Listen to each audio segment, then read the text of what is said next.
gaji ke-13 ASN sesuai dengan PP 9 2026, targetnya sebesar 55 triliun, dan gaji ASN ke-13 itu kan diharapkan bisa diberikan di bulan.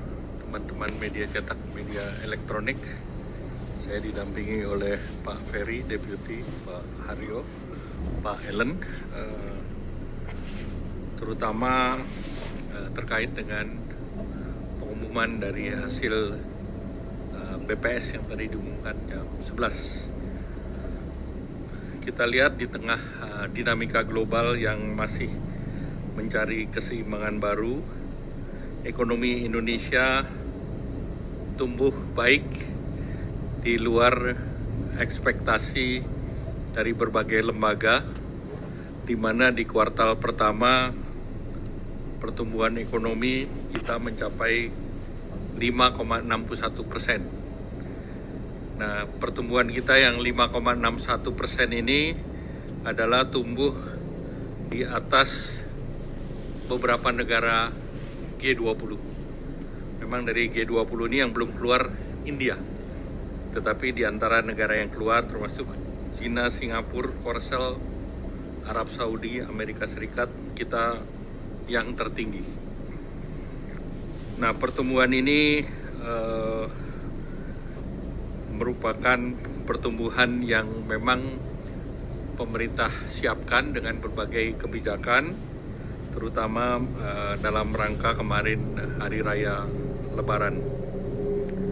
Kemudian kalau kita lihat konsumsi rumah tangga masih menjadi penggerak utama dengan pertumbuhan 5,52%, dan ini semakin menegaskan bahwa momentum daripada Ramadan dan Idul Fitri serta pelepasan mobilitas itu meningkat dengan tinggi. Di kuartal pertama juga kita lihat belanja pemerintah tumbuh tinggi di angka 21,81%, di mana ini angkanya sekitar 815 triliun. Ini di atas rata-rata historis, dan tentu ini didorong oleh beberapa program belanja kementerian lembaga, termasuk MBG sampai dengan Maret 51 triliun. Kemudian stimulasi daripada diskon tarif, THR, dan untuk ASN realisasi sebesar 51,65 triliun, serta dari pihak swasta maupun ojol. Kemudian indikator ekonomi terkini juga prospeknya positif, yaitu inflasi di bulan April ini sebesar 2,42%, kembali dalam bentangan 2,5 plus minus 1%. Kemudian indeks keyakinan konsumen di angka 122,9. Kemudian neraca dagang juga di angka 3,32 billion, dan ini surplus 71 bulan berturut-turut. Dari posisi credit growth, ini dana pihak ketiga juga meningkat ke 13,55% secara year on year, dan pertumbuhan kredit sebesar 9,49% secara year on year juga. Nah, kalau kita lihat indikator sosial juga terus membaik. Sepanjang Februari 2025 sampai Februari 2026, penyerapan tenaga kerja bertambah sebesar 1,89 juta, sehingga total jumlah orang yang bekerja sebesar 147,67 juta, dan tingkat pengangguran terbuka menurun dari 4,76% di Februari 2025 menjadi 4,68% di Februari 2026. Capaian ini memperkuat kualitas pertumbuhan ekonomi, di samping penurunan angka kemiskinan sebesar 8,25% di September 25, dan rasio Gini 0,363 juga di September 2025.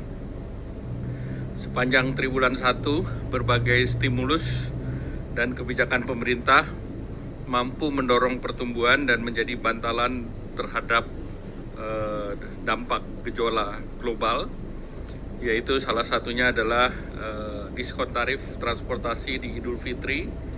Penumpang kereta api ekonomi naik sebesar 7,6% secara year on year, angkutan laut naik 2,56% year on year, angkutan penyeberangan naik 13,7% year on year, dan realisasi subsidi sebesar 169 miliar. Dari kredit program KUR di kuartal pertama, capaiannya adalah 96,18 triliun, dan ini merupakan 34,41% daripada target. Kemudian kredit Alsintan itu 55,92 miliar, ini 23,19% dari target. Kemudian kredit industri padat karya sebesar 82,93% atau 15% dari target, dan kredit program perumahan mencapai 14,92 triliun, dan ini 42,89% dari target. Nah, kebijakan fiskal akan dioptimalkan untuk menjaga momentum pencapaian target pertumbuhan di tahun 2026 sebesar 5,4% dan menjadi buffer terhadap gejolak ekonomi global. Antara lain gaji ke-13 ASN sesuai dengan PP 9 2026, targetnya sebesar 55 triliun. Kemudian akselerasi bantuan pangan April-Juni sebesar 33,2 juta keluarga penerima manfaat. Kemudian menjaga subsidi dan kompensasi energi APBN 2026 sebesar 356,8 triliun. Kemudian revitalisasi sekolah atau satuan pendidikan sebesar 13,4 triliun dan implementasi 3 juta rumah FLPP dengan alokasi anggaran 37,1 triliun. Bantuan stimulan perumahan swadaya sebesar 8,9 triliun dan kredit program perumahan dengan plafon 34. Basis daripada belanja pemerintah kan rendah, dan tahun Q1 kemarin belanja pemerintah menjadi penopang, dan ini juga akan menjadi penopang di Q2, terutama juga kita menjaga daya beli daripada masyarakat. Dan gaji ASN ke-13 itu kan diharapkan bisa diberikan di bulan Juni. Nah, itu juga salah satu penopang. Kemudian beberapa insentif sedang dipikirkan oleh pemerintah. Nah, salah satu juga untuk sektor misalnya di otomotif dan motor. Nah, ini nanti kita akan laporkan kepada Bapak Presiden. Namun kadang bingung karena PowerPoint-nya kurang menarik, flat, dan tidak variatif. Nah, 200 template PowerPoint siap pakai ini akan membantu guru-guru sehingga Bapak Ibu tidak perlu mendesain dari awal, sudah ada template-nya, tinggal Bapak Ibu sesuaikan. Ini cocok untuk semua jenjang ya, mulai dari TK, SD, SMP, SMA, sederajat Bapak Ibu. Jadi Bapak Ibu cuma sekali beli bisa dipakai seterusnya sampai Bapak Ibu pensiun. Jadi silahkan dipesan 200 template PowerPoint siap pakai untuk guru ini di nomor WA admin kami 0823 1332 0383.